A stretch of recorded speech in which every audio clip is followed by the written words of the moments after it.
Meron, ay, paano ba to? Wala pa si Mayor eh. Meron akong katanungan Mayor Trillanes.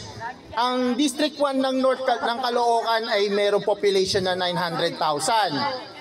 Ang ginawa ng Orange, nung 1.2 million ng Caloocan, nagkaroon ng Distrito 3. Pero ang isang tanong ko, pwede bang magkaroon ng batas dito na magkaroon kami ng sariling distrito na kagaya sa Quezon City? Ang Quezon City, may Distrito 2, dinivide sa Distrito 6 at saka 5.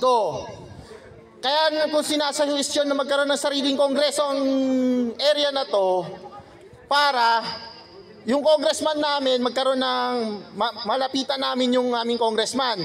Yun yung isa kong katanungan. Next question ko rin kasi kay Mayor Trillanes. Kailan nyo ba ikukulong si Duterte? Marami siyang nabudol sa lugar namin. Tama. Maraming EJK dito. Oo, maraming EJK sa 176. Sige po. Oo. Ganda katanungan ni sir. At saka ang huli ko pong tanong, madalas ang traffic dito, masyadong ang unfair. Kailan may plano ba kayo maglagay ng traffic light sa bawat kanto ng North? Unlike sa South kasi, marami. Dito sa North, sobrang unfair. Yun lang po, Mayor Trillanes. Salamat po. Doon po sa unang-una yung sa additional congressional district.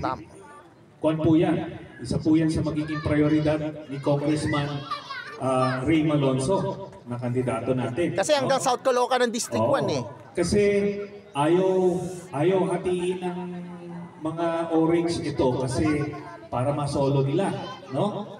So, pagka nadagdagan po tayo ng isang legislative district, madadagdagan po ang pondo. Pati benepisyo. Oo, benepisyo, yung ayuda. So, mas matututukan po kayo. Okay?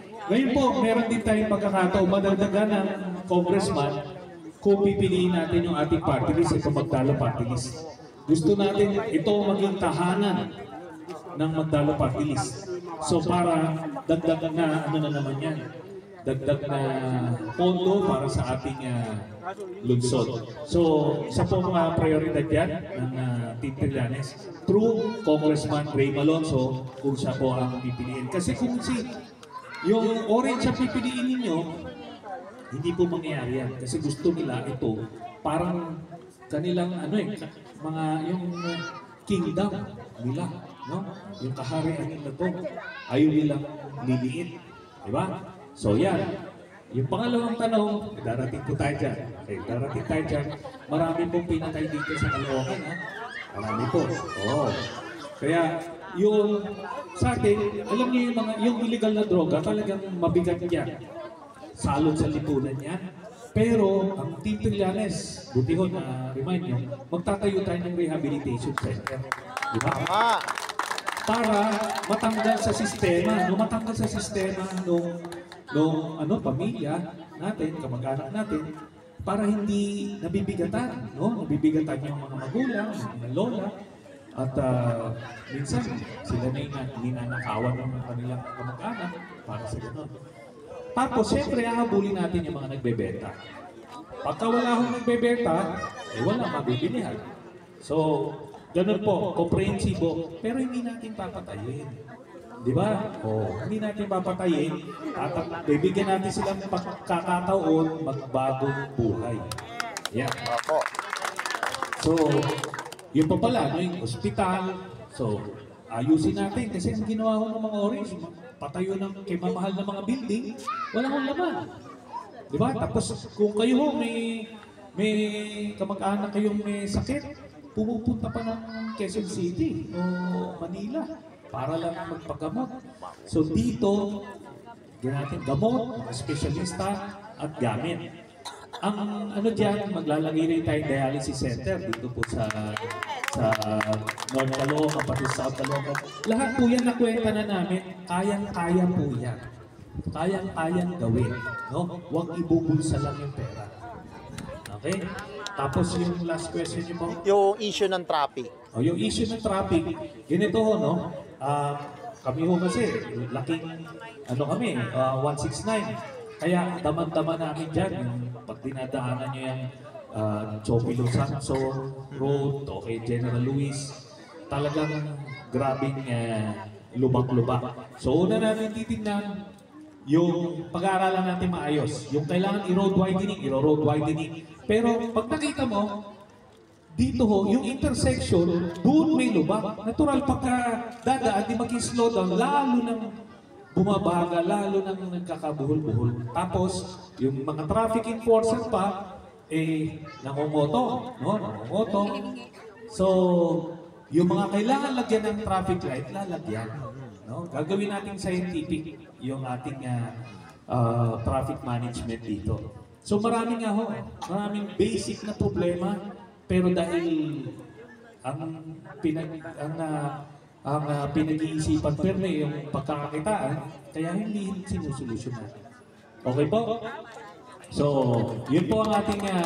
Mayor, may tanong ho kami. Yung yung amilyar at saka permit, pwede ho ba hindi muna kami magbabayad ngayon? Pag nakaupo na lang kayo sa kanan. ano po? Ano nyo ho yan? Isusugal ko yan. Pero kailangan makampanya kayo ng todo-todo sa akin. Opo! Diba? O kasi ganito, ang nangyayari ho, tinatakasan nila ng todo para hindi ho makapagbayad.